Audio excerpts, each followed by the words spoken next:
o que tem de filho do diabo mercenário atrás de púlpito hoje engravatado, de Bíblia na mão pregando, falando Jesus, Jesus, o que tem hoje é impressionante. Parece que Pedro estava assistindo uma televisão. Impressionante, inigualável essa revelação. Amém. João 7,37 diz: no último dia, o mais solene dia da festa, Jesus colocou-se em pé e clamou em pranto: se alguém tem sede, deixa-o vir a mim para que beba.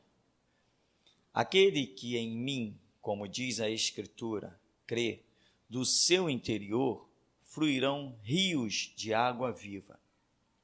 Mas ele se referiu ao Espírito que, mais tarde, receberiam os que nele crescem, pois o Espírito Santo, até aquele momento, não fora concedido, porque Jesus não havia sido ainda glorificado.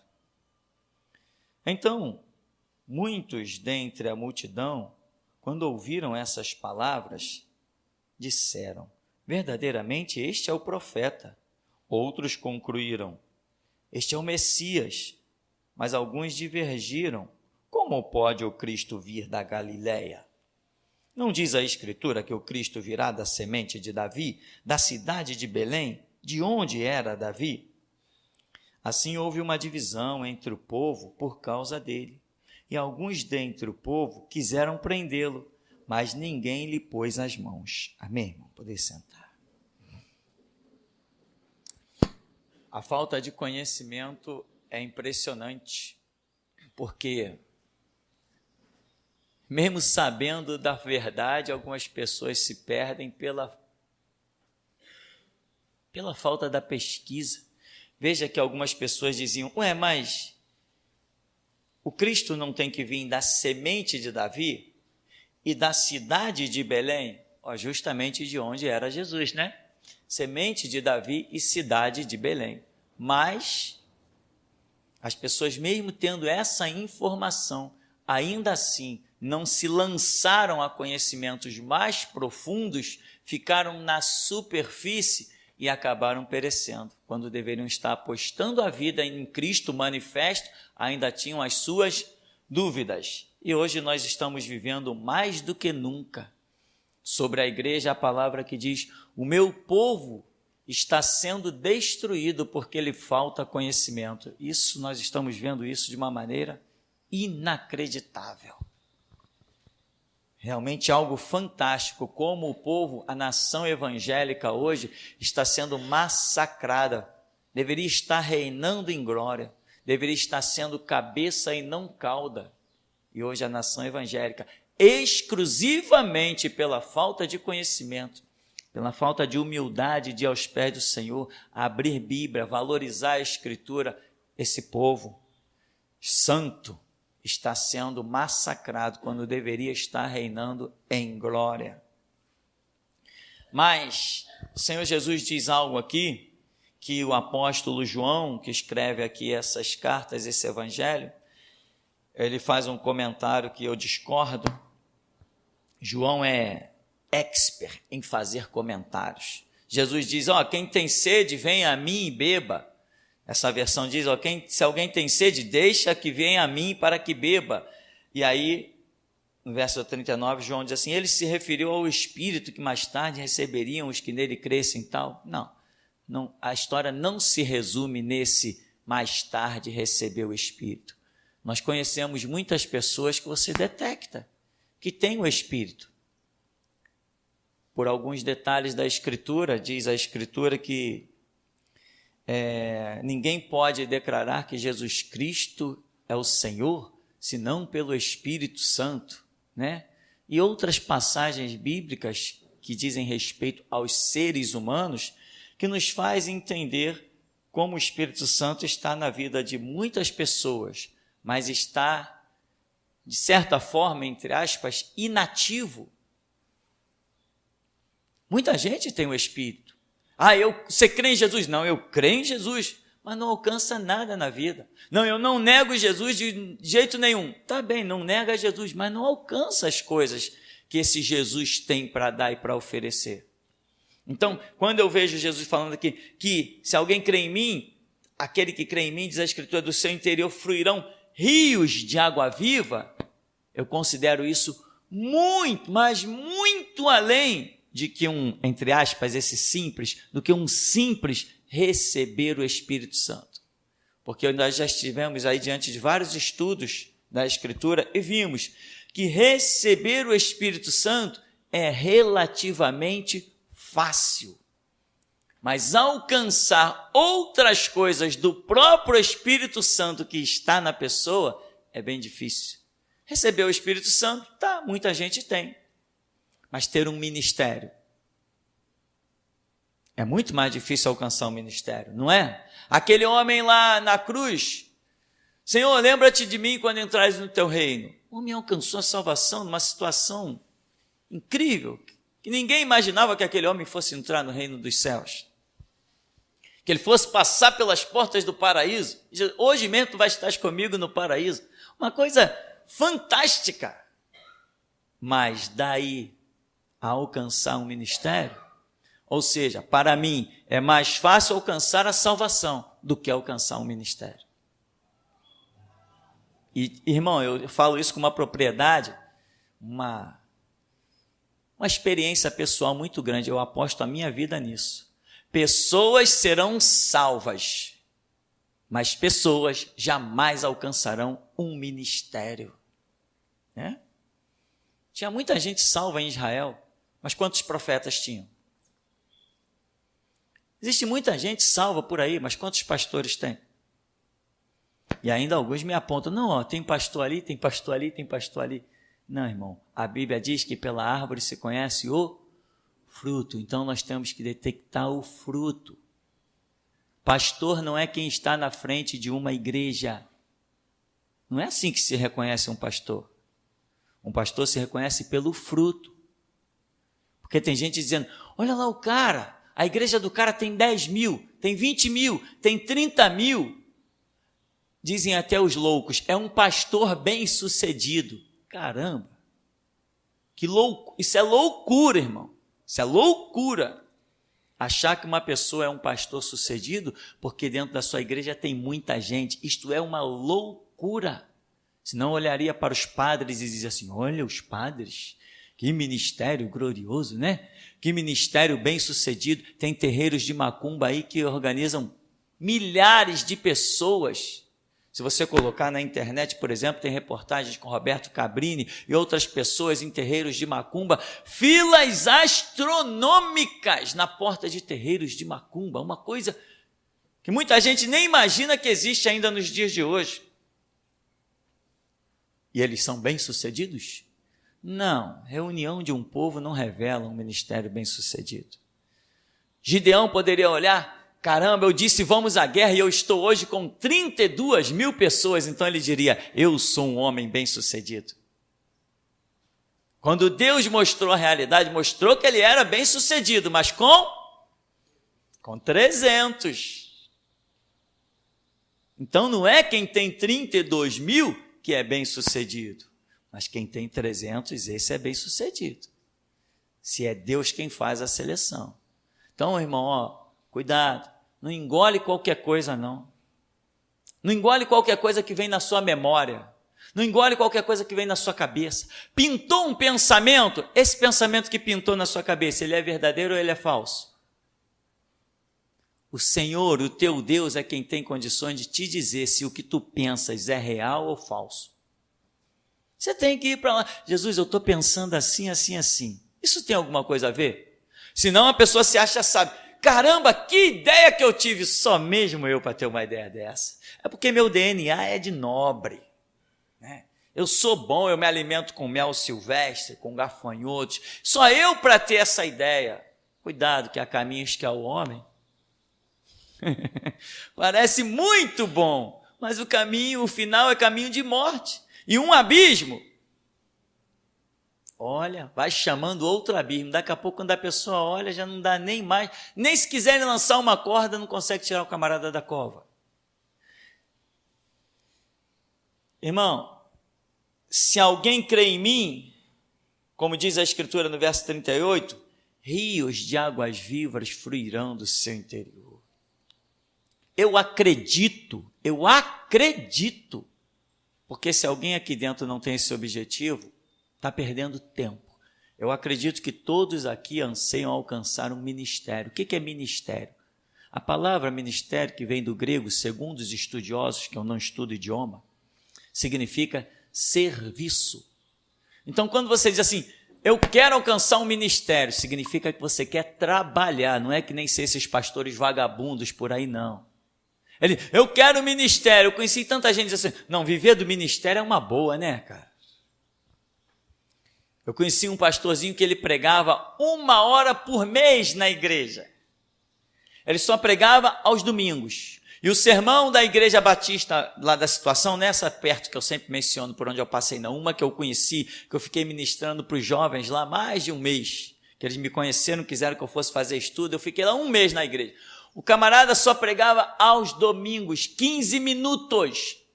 A pregação dele era de 8 a 8h15.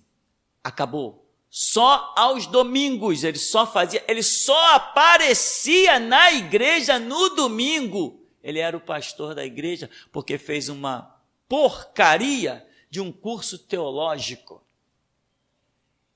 Durante a semana, o povo lá ia fazendo o que tinha que fazer, ia sustentando, uma reunião de oração aqui, na quarta-feira era o diácono que pregava, e não sei o quê, e o homem, que inclusive trabalhava no bombeiro, e também trabalhava fazendo instalações de rádios PX, ele tinha outros trabalhos, a igreja era só mais um bico.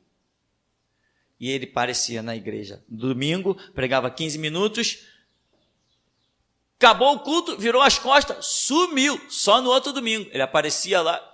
Isso é pastor, meu irmão? Como é que isso é pastor? E as pessoas vão se iludindo, né? Então tem tudo isso por aí. Agora, aqui diz, se alguém crê em mim, como diz a Escritura, do seu interior fluirão rios de águas vivas.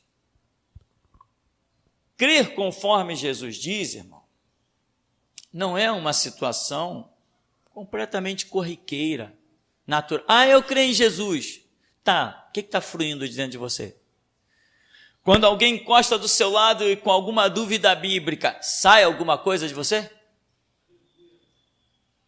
Se não sair nada, irmão, não está fluindo nada.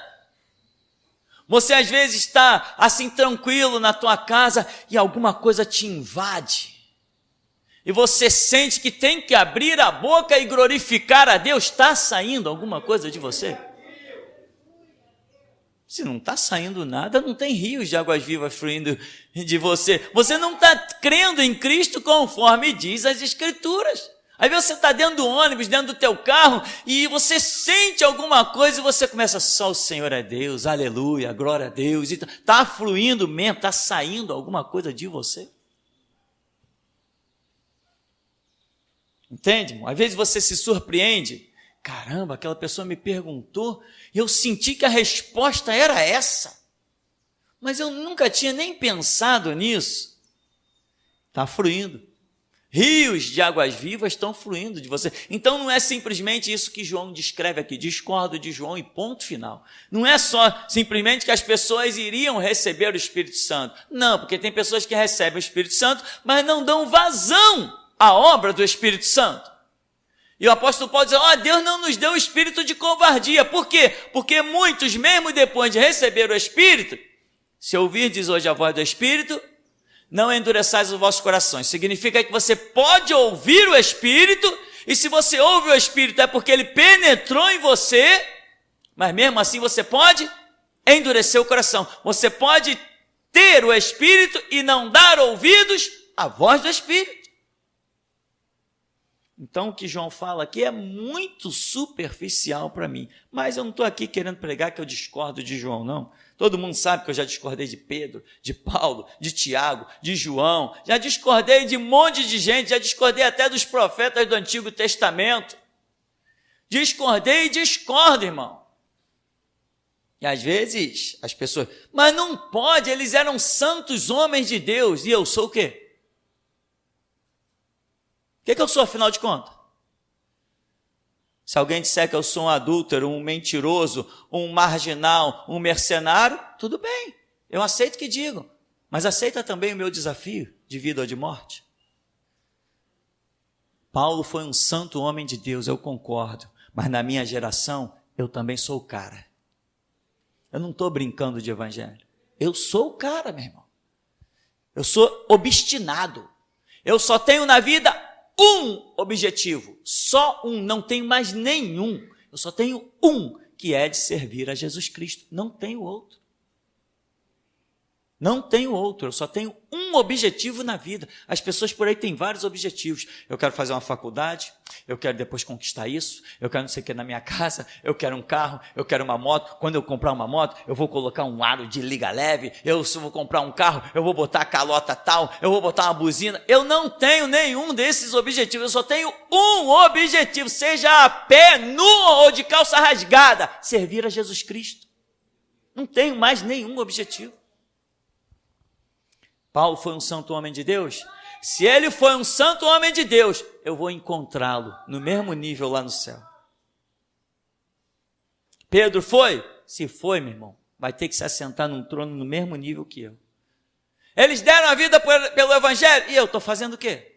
Não sei se vão me matar, mas que eu estou dando a vida, eu estou.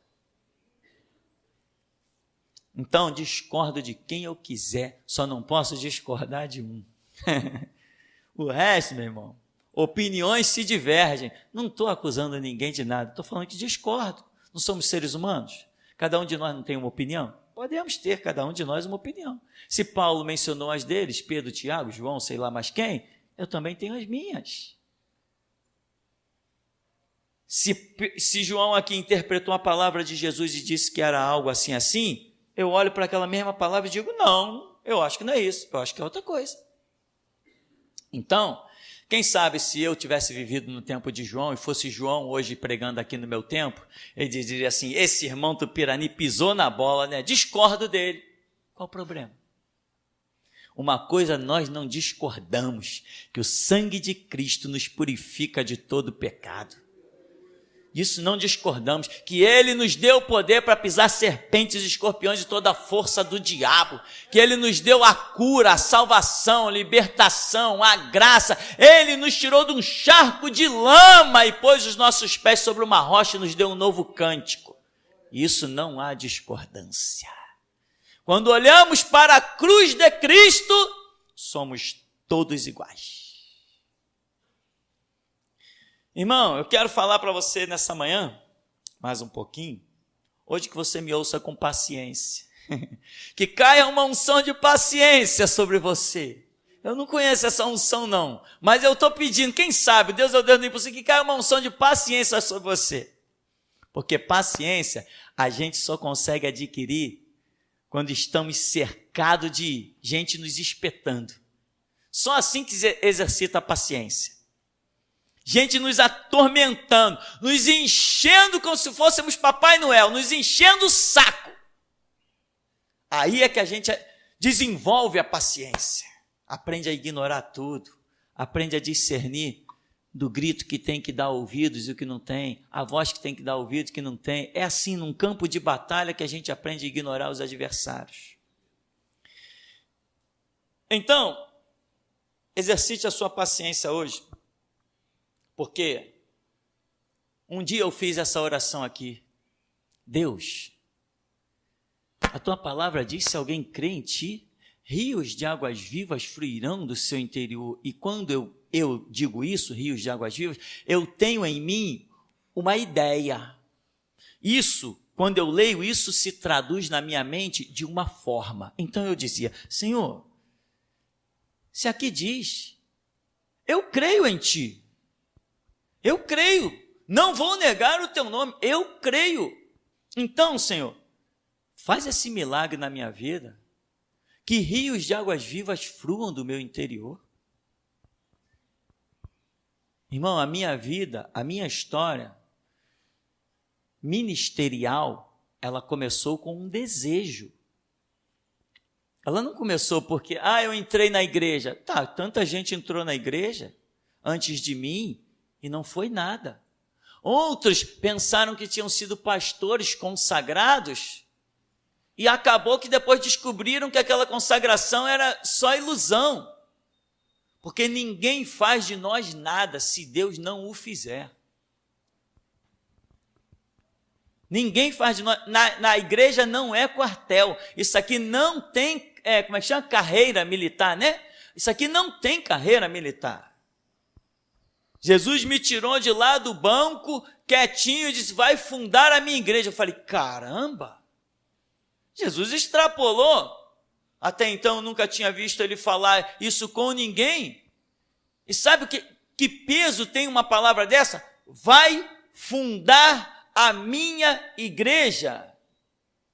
Como? Mas a igreja já não havia sido fundada 2000 anos atrás?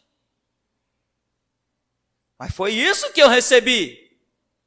Ele não disse, vai abrir uma igreja. Jesus não disse, vai abrir uma igreja. Ele disse, vai fundar a minha igreja. Essa foi a palavra dele. Então, o que ele enxergou nesta obra, só ele sabe, nem eu entendo. É muito profundo, porque eu digo, vai fundar a minha igreja? E aquilo fiquei ruminando na mente, porque a igreja já foi fundada há 2000 anos atrás. Mas depois eu entendi muito bem, porque era o projeto de uma nova dispensação. Vai fundar a igreja da restauração. Algo que antes não tinha, ninguém tinha. A restauração começou conosco e quem não aprender conosco nunca será.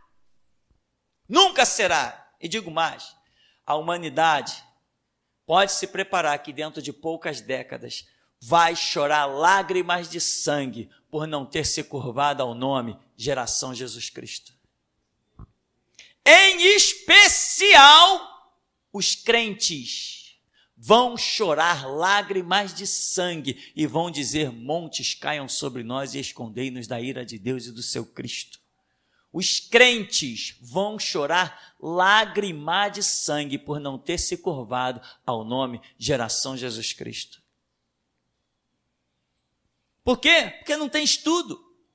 Nem sabem que viria uma dispensação da restauração, nem sabem. E quando alguém tenta ensinar, não é bem assim não. Na minha igreja já tem doutrina, então vai para o inferno com a doutrina da tua igreja, porque os que vão herdar o reino dos céus têm doutrina de Cristo e não da igreja.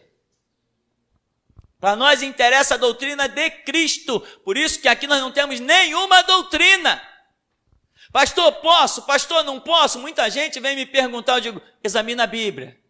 Se a Bíblia disser que você pode todas as coisas naquele que te fortalece. Se ela disser que você não pode, você não pode. E aí, como que a igreja vê isso? A igreja não tem para ver nada. A igreja só tem para ver o que a Bíblia mostra. Qual a sua opinião? Irmão, não tem opinião nenhuma. Se a Bíblia fala, é aquilo. Se ela não fala, vai orar. O que Deus te revelar na dispensação pessoal, faz. Qual a doutrina da igreja? A doutrina da igreja é Bíblia, é regra, manual. Irmão, eu tinha desejo pela Escritura. Uma vez uma missionária apareceu dentro da igreja batista, e aquela mulher que começou a pregar, contando dos caminhos que ela andou na Rede Globo, da prostituição e etc., e agora tinha mudado de vida, e aquela mulher pregou com uma graça, com uma unção, e ela no final falou assim, olha, Deus está me falando e vai conceder 3 pedidos aqui nessa igreja. Depois, no final do culto, quando acabar o culto, pode fazer 3 pedidos, que Ele vai conceder esses pedidos aí. E eu lembro que o culto acabou. Quando o culto acabou, que eu olhei em volta, vazou todo mundo, quase todo mundo. Só ficou um irmão do meu lado. Um irmão. Eu falei, caramba, o povo ignorou aquela revelação. Falei, não, eu não vou ignorar não. Olhei assim, só ficou um irmão. E eu ali no meu cantinho, eu fiz os meus 3 pedidos. E dentre eles eu falei assim, Senhor, que a Tua palavra seja um livro aberto ao meu espírito, que eu entenda, que eu compreenda, que ela se traduza para mim. Irmãos, E o tempo começou a passar, e eu comecei a falar de coisas da Escritura, que as pessoas mais antigas, os diáconos da Igreja Batista, cuja casa eu frequentava, eles diziam assim: achei interessante a sua interpretação, eu nunca tinha pensado desse jeito. Às vezes estava na casa de outro, aí começou tudo que era culto nos lares. Quem aqui ia pregar agora? O irmão Tupirani. Vai ter culto nos lares. Aí o pastor, pede o irmão Tupirani para pregar. É culto não sei onde, pede o irmão Tupirani para pregar. E no final dos cultos vinham falar comigo: achei interessante aquela sua interpretação do texto bíblico. E a coisa foi acontecendo. E eu fui me apaixonando mais e mais, crescendo, conhecendo. Chegou uma hora, irmão, que era difícil alguém falar alguma coisa que de alguma maneira não existisse ali instantaneamente um entendimento em mim. Era difícil, mistério tremendo. E eu vi que o meu desejo, porque ele opera em nós tanto querer quanto efetuar, o meu desejo estava se cumprindo e a minha súplica se realizando. Deus, que a tua palavra seja aberta ao meu espírito, que eu a compreenda. E tem mais, porque eu quero compreender para andar nos teus caminhos. Não é para me exibir, não, que a palavra de Deus não é fonte de exibicionismo para ninguém. A palavra de Deus não é fonte de renda. A palavra de Deus não é para mercenário. Muitos estão abrindo Bíblia por aí só para ficar bem claro que Deus é justo quando lança no inferno. E aquilo, irmão, foi uma glória. E quanto mais entendimento vinha a mim, tanto mais eu me apaixonava. Eu comecei a devorar a Escritura. E comecei a falar de coisas tão profundas que comecei como tem que ser. Quando a luz resplandece nas trevas, ela faz inimigo. Ela dissipa as trevas. Os que antes se pareciam meus amigos, inclusive dentro da igreja, sentando no mesmo banco, quando Deus começou a me dar graça, eu comecei a falar como poucos na minha geração. Eu descobri que eu tinha inimigos que apertavam a mão e sentavam à mesa comigo. É assim que acontece quando você se torna luz. Quem não acompanha o teu brilho sente-se ofuscado por você e não quer você por perto. Porque se nós tivermos uma lâmpada de 10 watts e uma de 100 watts, acende a de 100, ninguém olha para a de 10. Involuntariamente, você acaba ofuscando. Porque Deus faz com que as suas atenções, Deus faz com que a atenção, com que a graça do Espírito se volte sempre para o melhor. E o melhor não é a comparação de um com o outro. O melhor é o que ele julga melhor. E o melhor para Deus é aquele que tem o maior esforço, o maior desejo, a maior vontade. E quem tem vontade não enxerga limites, nem fronteiras e nem barreiras. Quem tem vontade de andar com Deus, não diz: meu filho é um problema, eu não consigo me dedicar a Deus. Vende ele então. Se ele é pedra de tropeço no teu caminho, você não ama a Deus. Se teu filho é uma pedra de tropeço, vende ele, eu estou comprando. Não, essa minha filha é um problema, eu não consigo me dedicar às coisas de Deus por causa da minha filha. Ah, é? Então você não ama a Deus? Aquele que ama pai ou mãe, filho ou filha, mais do que a mim, não é digno de mim. Se seus filhos são pedra de tropeço para você buscar a Deus? Se você tivesse vontade suficiente, não existiria barreira entre você e Deus. Não existiria. Eu era um moleque pobre, de calça rasgada, sem poder sair na rua. Quando eu entrei na igreja, comprei a Bíblia, acho que foi a Bíblia mais barata que existiu no mercado brasileiro. Comprei. Mas o que estava escrito nela é a mesma coisa das mais caras. E o Espírito que operou sobre ela, opera sobre todas as Escrituras. Só que a minha vontade foi diferente de muita gente que tinha a Bíblia prateada, com fios dourados, a letra de Jesus, o que Jesus falou em vermelho, e rodapé, e estudo. Não adianta ter uma bela Bíblia, meu irmão, tem que ter uma bela vontade, um belo empenho, dedicação, amor, paixão por Cristo Jesus, como um servo. O que ele falou? A um servo cabe ser igual ao seu Senhor. E o que Paulo diz? Ora, tem que ser igual ao seu Senhor. Então, se ele morreu por todos, logo, todos morreram por ele. Vontade. Irmão, eu me preocupei com o povo de Deus. Eu entrava nas igrejas e via pastores pregando, e eu olhava para o povo e dizia assim, meu Deus, o que vai ser desse povo?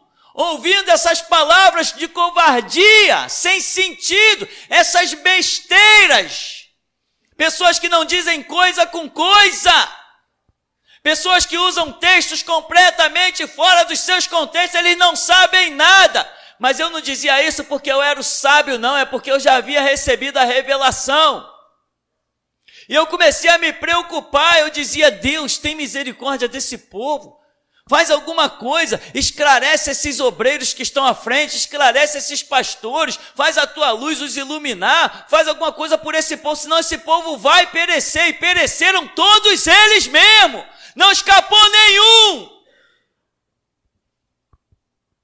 Mas eu me preocupava, eu me incomodava, eu ficava orando aí debaixo dos teus pés, meu irmão, antes dessas construções, no barranco que tem ali. Eu ficava orando, eu olhava para essa cidade e dizia, Deus, o teu povo dorme. A cidade está quieta assim porque o teu povo está escondido nas cavernas, está acovardado. Deus, suscita alguém que levante o ânimo do seu povo, ressuscita a tua igreja dentre os mortos. Irmão, eu não ia aos pés do Senhor para pedir por mim, não. Eu ia aos pés do Senhor para pedir pela igreja dele, como Salomão, quando o Senhor apareceu, que tu queres? Ele disse, eu quero sabedoria por causa do teu povo, não por causa de mim. E o seu desejo, e a sua vontade. Hoje, irmão,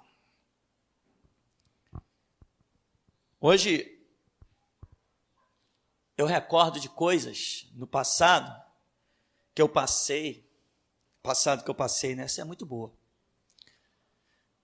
E muitas vezes, quando eu me separei do meu primeiro casamento, a minha mãe me criticava e falava duro comigo. Vai ligar para o teu filho, rapaz. Tem 3 dias que você não liga para o teu filho. E minha mãe partia para cima de mim. E ela não sabia que eu não podia ligar para o meu filho. Porque quando eu ouvisse a voz dele, era como uma espada atravessando a minha alma, eu não conseguia pegar no telefone. E essa renúncia eu fiz para que Geração Jesus Cristo ficasse de pé. Essa renúncia eu não fiz por mim, eu fiz pelos que o Senhor me mostrou entrando neste lugar e glorificando o nome dele. E eu às vezes chegava perto do telefone para pegar e as dores começavam. Quando eu conseguia ligar, irmão, era uma agonia, uma dor incrível. Sempre fui apaixonado por crianças, quanto mais se pode comparar pelo meu próprio filho. E tive que ver o meu filho crescer longe dos meus olhos. Ver crescer longe dos meus olhos, você entende, né? Mas eu dizia para Deus, naquela dor terrível, eu dizia para Deus, se isso não me matar, nada mais me deterá. Dá para você entender, irmão? Cai dentro da fornalha, porque se a fornalha não te matar, nada mais vai te deter. Entra na cova, é terrível, ninguém escapa, então entra, porque se você passar e sair, nada mais te detém. E depois dessas renúncias, meu irmão, eu passei a ver Deus de perto. E declarava que nem Jó: Senhor, eu te conhecia de ouvir falar, mas agora te veem os meus olhos. Eu sentia Deus de tão perto, mas de tão perto, com relação à época do que eu vinha caminhando. Eu sentia Deus de tão perto, meu irmão, que eu ignorava todos os males. Ignorava todos os males. Esse bairro aqui tinha meia dúzia de vagabundinhos por aí, um monte de historinha, e às vezes as pessoas diziam: pô, tu tá aí pregando, falando disso, daquilo, dos vagabundos, dos marginais, coitado. Aí vinha onde, cuidado aí, hein? Tu é a bola da vez, hein? Quando eu falo aqui, que já falaram que eu sou a bola da vez, e eu digo que nem sinuca não jogava, não é piada não, irmão, não é para encher linguiça não. Só que eu era a bola da vez, e eu já vi, antes da minha bola cair na caçapa, eu já vi gerações irem na minha frente. Sou apaixonado por Jesus Cristo. Renunciei à dor do meu filho, porque a outra era indigna de estar ao meu lado. E eu tracei um plano, e Deus falou assim: não aceita esse plano. Abre mão. Se é para abrir mão, abri mão. Mas eu tive que abrir mão de outras coisas também. Mas eu sabia, se aquilo não me matasse, nada mais me deteria. Depois veio tantas coisas, prisão, 18 dias de cadeia, aí não se comparou, não fez nem cosquinha diante de tudo que eu já tinha passado. Passa, meu irmão, pelo vale. Quando estiver passando pelo vale, sabe o que você faz? Aprofunda mais ainda ele. Porque quem enfrenta 10 guerreiros jamais será vencido por um. Quem vence 1000 jamais será vencido por 100. Quem vence 10.000 jamais será vencido por 9.000. Essa é a realidade, irmão. E aí, irmão, passei minhas dores, passei minhas lutas, mas eu ia vendo, mesmo nas tribulações, eu ia vendo rios de águas vivas fluírem do meu interior. Chegou ao ponto, meu irmão, de eu estar em algum lugar, reuniões de meio de rua, pessoas me reconhecerem em alto de montes, onde às vezes subia com alguns irmãos para orar, pessoas de outras igrejas me reconhecerem e diziam assim: aquele lá é o irmão Tupirani. E vinham e me rodeavam. E diziam: pastor, nós viemos aqui para o senhor falar alguma coisa para a gente. Não, irmão, não tem nada para falar. Não, pastor, por favor, fala alguma coisa para a gente. Porque eles sabiam que do meu interior fluía rios de águas vivas. E eu ficava impressionado. Você sabe o que é alguém parar na rua e dizer assim: irmão, fala alguma coisa? Porque sabiam que alguma coisa ia sair. Eu já fui constrangido, certa vez, no alto de um monte. Umas irmãs que me conheciam estavam lá junto com outros irmãos e trouxe o grupo delas à minha volta. Eu estava sozinho lá naquele monte, quieto. Me rodearam e a irmã dizia assim: pastor, fala alguma coisa para a gente. Pastor, irmão, fala alguma coisa para a gente. Não, irmão, vim só aqui orar, tal. Não, irmão, por favor, nós queremos te ouvir. Fala alguma coisa para a gente. E começamos ali a conversar e comecei a falar e eu me calei e Deus falou. E foi algo tão tremendo. Enquanto estávamos falando, aquelas pessoas começam a chorar, outras começam a rir, outras começam a catucar, outras: não te falei que Deus fala pela boca desse homem? Mas Deus não fala pela boca de qualquer homem. Deus fala pela boca de homens apaixonados por Ele, cujo projeto seja morrer por Ele, não tenha mais vida nem livre-arbítrio, a não ser servir a Jesus Cristo.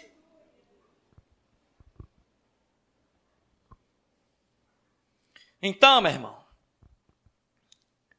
uma coisa que eu fazia muito no meio da minha angústia e da minha tribulação era dizer assim para Jesus: Senhor, me dá uma chance. Eu sei que tu podes mudar a minha história. E é nisso, irmão, que eu acredito que Deus vai te dar um toque especial. Senhor, eu sei que tu pode mudar a minha história. Teve um período que eu passei, meu irmão, que eu não sabia o que ia comer no dia seguinte. Senhor, eu sei que tu pode mudar a minha história, mas me dá uma chance de provar para ti e para mim mesmo que eu sou fiel. Eu quero provar para ti e quero provar para mim. Eu quero essa oportunidade para provar para mim mesmo que eu sou fiel à tua palavra e ao teu Espírito, que eu andarei no teu Espírito e só farei aquilo que tu me ordenares. Me dá uma chance. Eu comecei a clamar: Deus, me dá uma chance. Deus, me dá uma chance. Bem antes de fundar a Geração Jesus Cristo. Me dá uma chance de eu te provar o quanto eu sou fiel. E se realmente eu sou fiel, se que tudo que eu tenho ouvido, se eu vou realmente colocar em prática. Pode deixar o diabo aparecer, porque por mais que o diabo apareça, com a cara mais feia que ele tenha, eu farei menção do teu nome. Me dá uma chance. Eu comecei a bater, me dá uma chance. Eu quero te servir, eu quero provar o quanto eu sou fiel, se realmente eu sou. E nessa briga, mesmo, foi quando o Senhor disse: vai para a tua casa e funda a minha igreja. E você, irmão, como vai a sua vida, como vai a sua história? Ao invés de você estar falando um monte de sei lá de que coisas por aí, procure fazer, sabe o que, irmão? Vai nos pés de Jesus e diga assim: Senhor, muda a minha história. Me dá uma chance de te servir. Tu é fiel, irmão? Tu é fiel? Realmente está disposto a morrer por Cristo? É muito fácil quando nós estamos sentados no banco da igreja, dizer: não, eu daria a minha vida por Jesus. Na hora que você sair das portas para fora e encontrar um leão, aí eu quero ver se você vai dar a vida por Jesus. Quando você encontrar uns monstros dessa terra, eu quero ver se tu vai confessar mesmo. Quando o inimigo te apontar a arma e dizer assim: confessa agora, se você realmente vai dizer: eu morro por ele mesmo. Quando você está atrás de um púlpito, meu irmão, um púlpito de verdade, como esse aqui, não é essa bandaleira que tem por aí, não. Quando você está atrás de um púlpito verdadeiro, você tem que morrer todos os dias.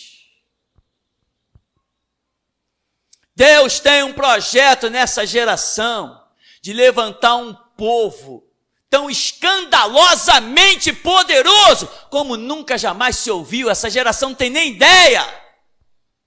Você precisa, irmão, ir lá, clamar, chorar, buscar.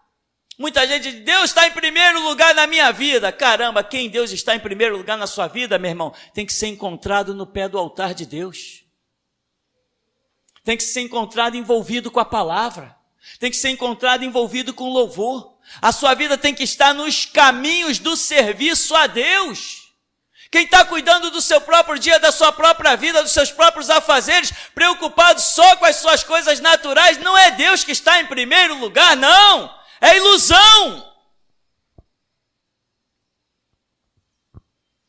Então você tem que saber ir lá bater: Deus, me dá uma chance de te servir. Não é ficar numa vida: hoje eu vou na igreja, hoje é dia de igreja, o culto, que louvor bonito, né? Aquele eu nunca tinha ouvido, né? E aquele solo ficou bonitinho, né? Meu irmão, você não veio aqui para escutar ninguém cantar, nem para ninguém fazer solo, nem para ouvir uma música nova. Você veio aqui para mostrar que você é servo do Deus vivo. Para com esse negócio de vir na igreja para receber.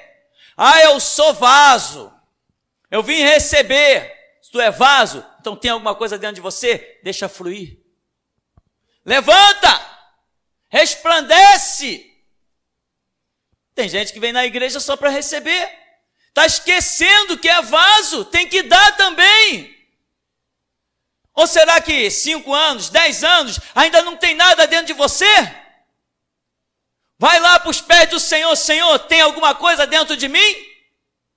Se tem, então me dá uma chance de botar isso para fora. Me dá uma chance de mostrar que eu sou fiel ao que o Senhor depositou dentro da minha vida. Eu ouvia testemunhos e parecia que eu ia ser arrebatado. de homens que foram ressuscitados, de confrontos com o diabo. Eu sentia o poder de Deus dizer: Deus, isso é real, me dá uma chance de eu colocar essa fé em prática. Não importa onde eu esteja. Uma vez aí fomos não sei aonde, no Vidigal ou na Rocinha, sei lá onde. Eu nem vi, irmão, mas dizem que tinha lá uns traficantes armados lá por cima, não sei da onde, que o povo viu lá. Eu não quis saber, meu irmão. Não me interessa quem está armado, quem é traficante, nem quem é a polícia. A palavra do meu Deus só tem compromisso com a verdade. Se viver, viverei. Se morrer, morrerei. Quer vivamos, quer morramos, somos do Senhor.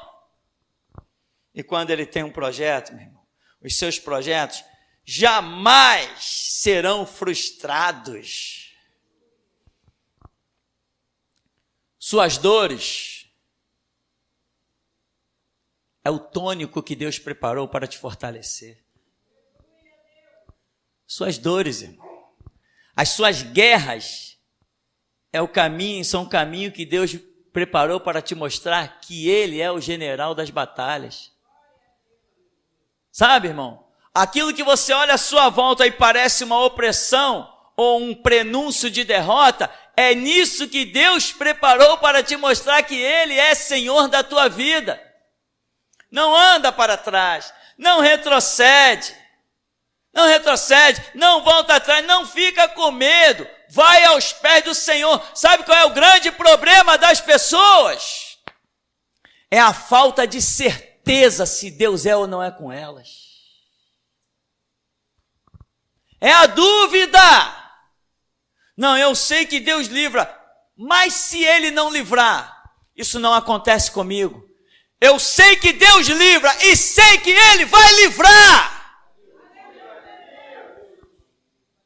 Muita gente é assim. Quando eu disse: Senhor, me dá confrontos com o diabo, me dá confronto com o inimigo, me dá uma chance de te servir e mostrar a minha fidelidade.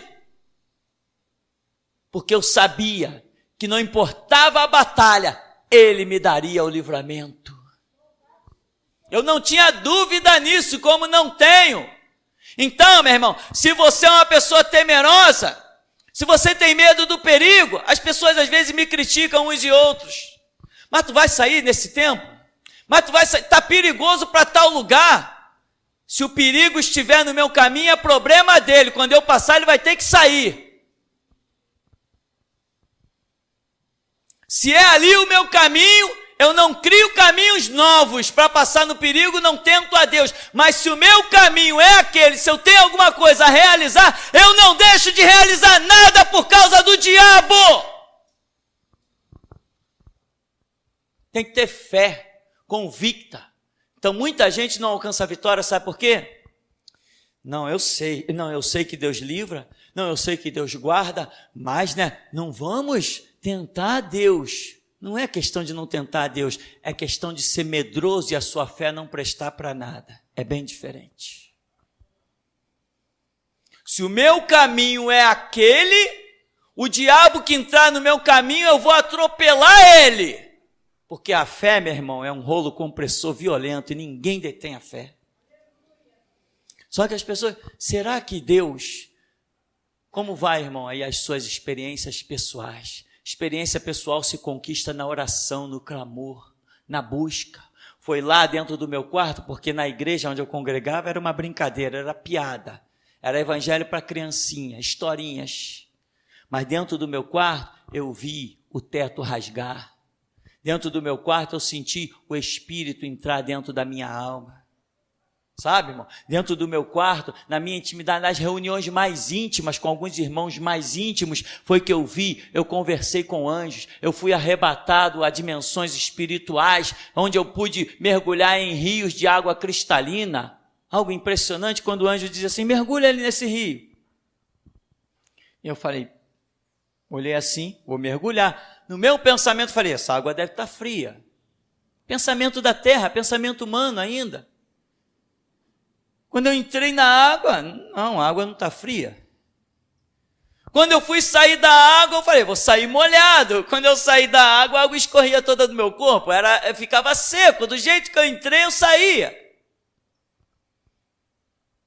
Anjos com velocidade de luz deixando um facho para trás. Anjos falando, olhando dentro da tua alma através dos teus olhos. Essas experiências, irmão, são marcantes.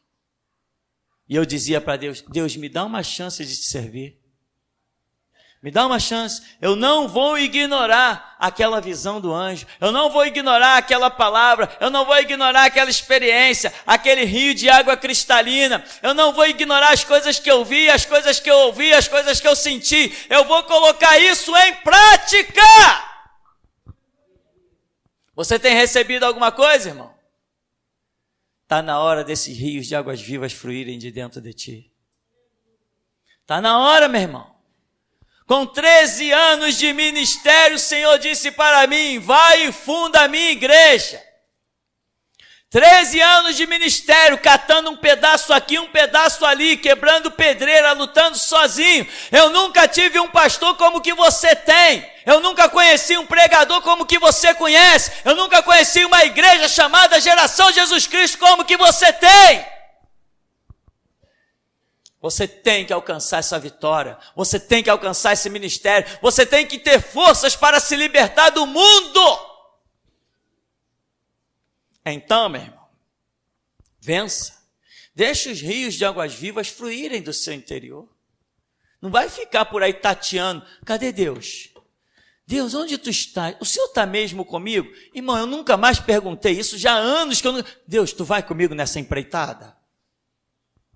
Surge a situação, o sinal já se processa, eu já nem oro. Vamos lá, que Deus vai estar no negócio. Sinais, você vai caminhando. Você vai saindo dos primeiros níveis e vai entrando em outros. O céu vem se aproximando de você. Uma vez eu estava numa reunião, chegou um homem lá, o homem era completamente possesso, ameaçado de morte, com a vida toda problemática, bateram na porta, fulano veio aí para orar.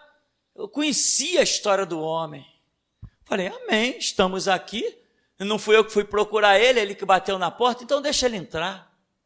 Quando começamos a orar, era demônio saindo para tudo que é canto de uma coisa, saíam por baixo dos meus pés, saíam pela janela, saíam pelo teto, era uma coisa horrível. Mas antes de orar, eu não tinha condições de encarar aquela batalha espiritual. Mas irmão, na tua vontade, a glória de Deus se manifesta. Quando você não pensa em você nessa obra, quando você pensa em outros, você alcança coisas muito tremendas. Quando o homem apareceu lá no grupo para orar, eu falei, vamos orar. Quando eu me aproximei do homem, eu senti, você já passou embaixo de uma queda d'água? Imagina uma cachoeira, e você passar debaixo de uma cachoeira. Eu falei, tá, vamos orar aquilo. Caiu várias quedas d'água sobre mim. Eu falei, agora vamos orar mesmo.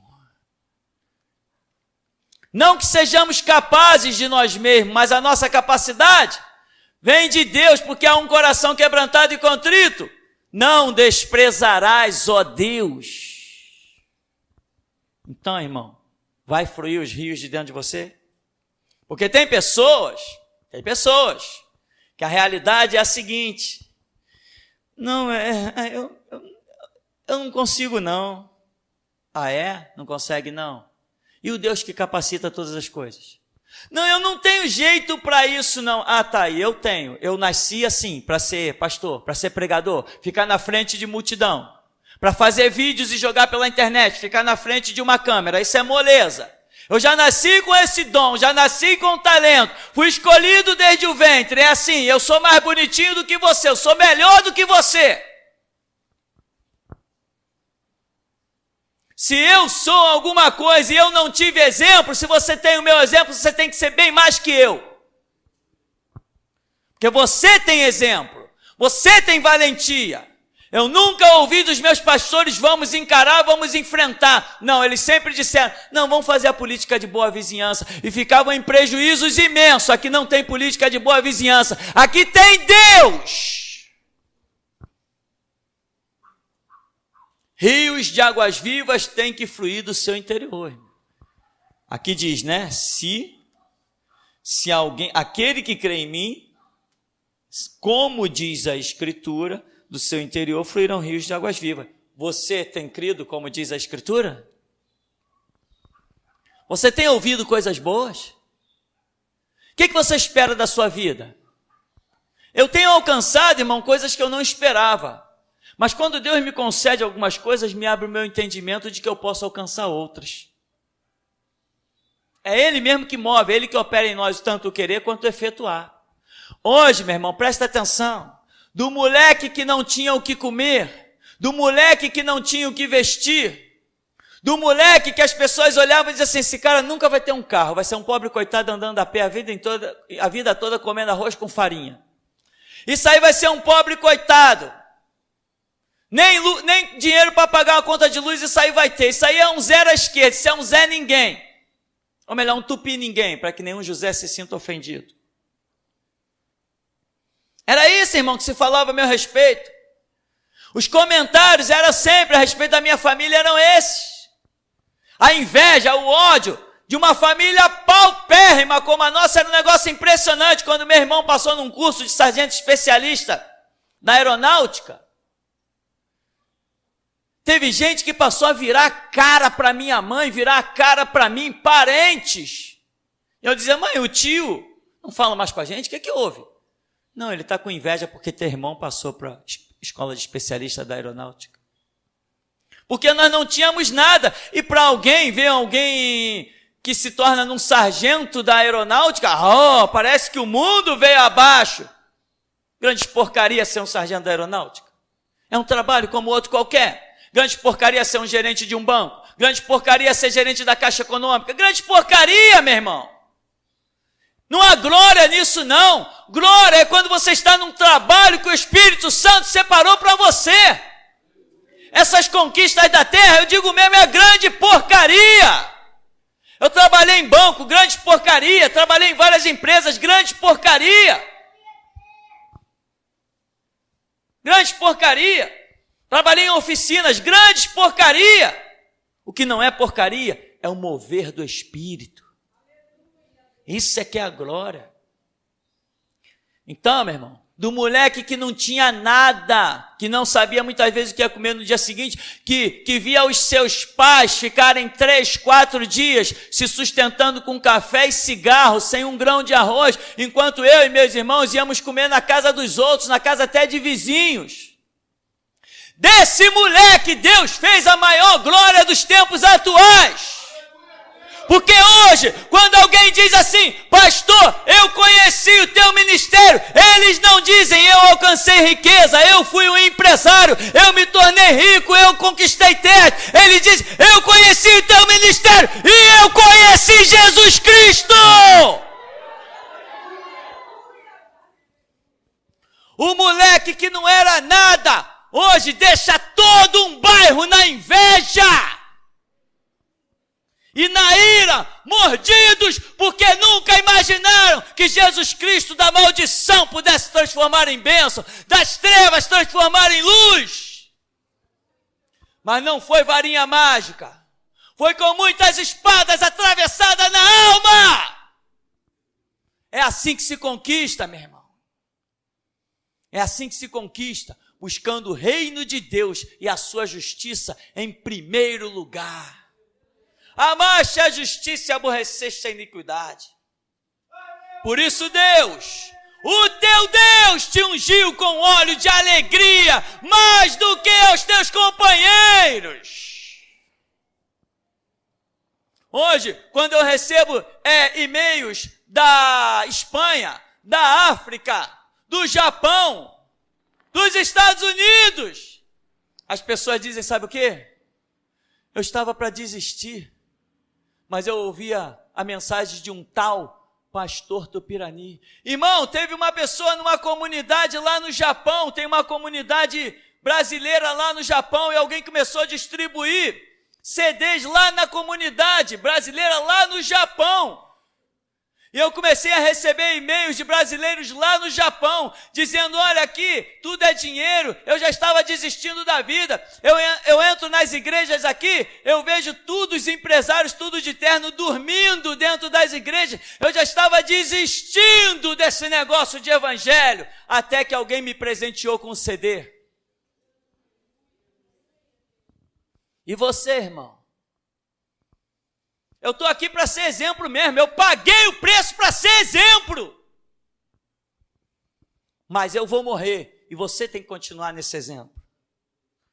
A obra não vai parar se você se dedicar, se você se empenhar. Esquece, meu irmão, se alguém te chamou de feio ou de bonito, isso não vai alterar a sua vida espiritual. Se alguém disse que você não presta, não vai alterar a tua comunhão com Deus. Se alguém disse que você não vale nada, que você é um pilantra, um vagabundo, isso não tem nada a ver com o reino do Espírito.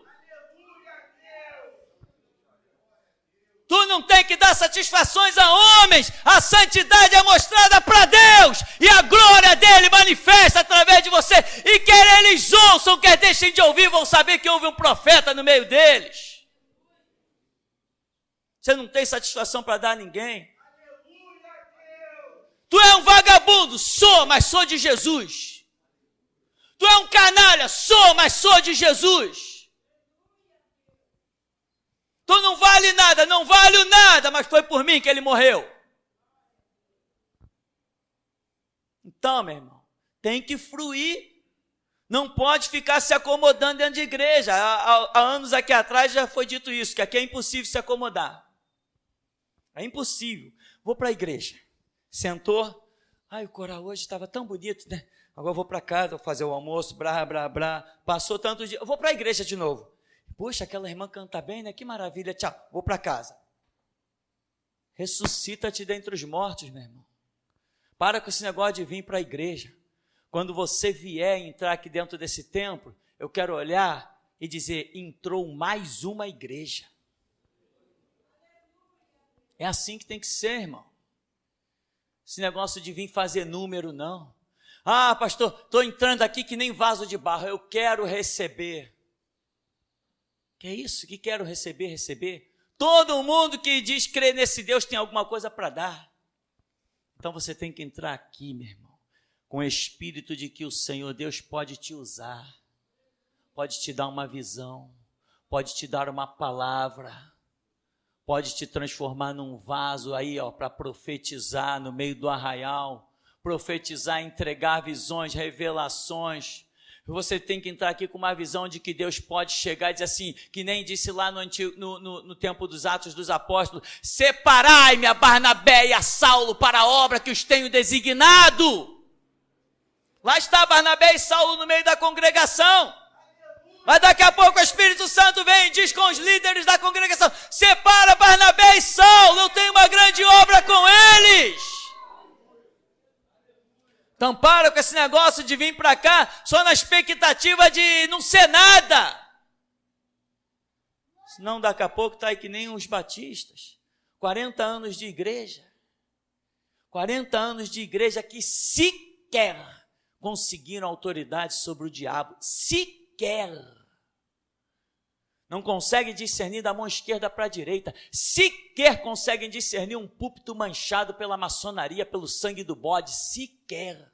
Senão daqui a pouco você vira um assembleiano que sequer conseguiu identificar o diabo que prega nos seus púlpitos.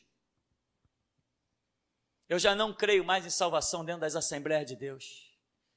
Eu não creio mais. Não creio. Não é possível que um Deus que me cobre tanta santidade possa passear no meio daquela putrefação. Não é possível que um Deus que me mandou purificar o púlpito disse, aonde entra a política eu saio. Não é possível que ele continue naquele prostíbulo. Não é possível. Ele não tem duas palavras. Essa voz, irmão, ecoa aos quatro cantos. Temos as mensagens gratuitas na internet. Não trabalhamos por dinheiro, trabalhamos por almas. E vai chegar uma hora que quem não nos ouviu vai chorar lágrimas de sangue, porque vai ser tarde demais. A ampulheta de Deus está virada e o tempo se aproxima para o final. Então, meu irmão, quando alguém fala desse ministério, não fala de ouro, não fala de prata, não fala, só fala de Cristo. Quando as pessoas falam da geração Jesus Cristo, elas dizem assim, pô, eu aprendi a palavra. Quando as pessoas pensam em mim, sabe o que elas fazem? Elas mandam passagens bíblicas. Pastor, o que você acha dessa passagem bíblica? Essa interpretação está correta ou está certa? Ninguém me pede oração para ser rico, para ser empresário, porque o Cristo que eu prego aqui nesse lugar não é mercenário, não é ladrão. Esse ministério está bem identificado com aqueles que querem buscar a glória de Deus. Quem quer ouro e prata, vai para os prostíbulos da Universal, da Mundial, da Graça, das falsas campanhas de prosperidade, o culto da vitória lá do seu Silas e da sua Assembleia. O meu Cristo não está lá!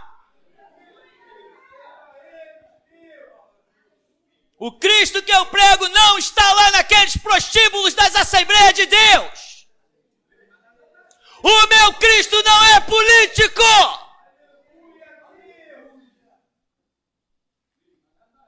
Então, meu irmão, deixa fluir o que você tem dentro de você. Você foi chamado para servir. Mais bem-aventurada coisa é, dá então dê. Abre a tua boca, eu cá encherei, diz o Senhor. Vai, meu irmão, vai. Para com esse negócio de fazer falsos amigos. Para com isso, besteira. Coloquei alguma frase parecida com isso lá no Face.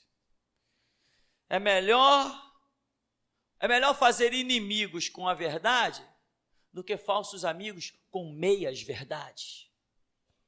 Rasga o verbo, meu irmão. Você não precisa de ninguém. Porque muita gente diz assim, não, pô, vai que eu preciso do cara para me ajudar nisso, ajudar naquilo outro. Não. O dia que você precisar de ajuda e não tiver ninguém, vai descer os seres celestiais e vão te ajudar. Mas é se você crer, né? Porque tem gente que não deixa isso fluir de dentro de si. Não, os anjos são ministradores... são ministradores de Deus a respeito dos que hão de herdar a vida eterna, mas na hora que eu preciso, eu penso em todo mundo, menos neles. Então deixa fluir, irmão, o que tem dentro de você. Você já recebeu muito, você já recebeu demais. Está na hora de você chegar no teu canto e dizer assim, Deus, me dá uma chance de eu te mostrar o quanto eu sou fiel. Está na hora. Amém, meu irmão? Até aqui nos tem ajudado, Senhor.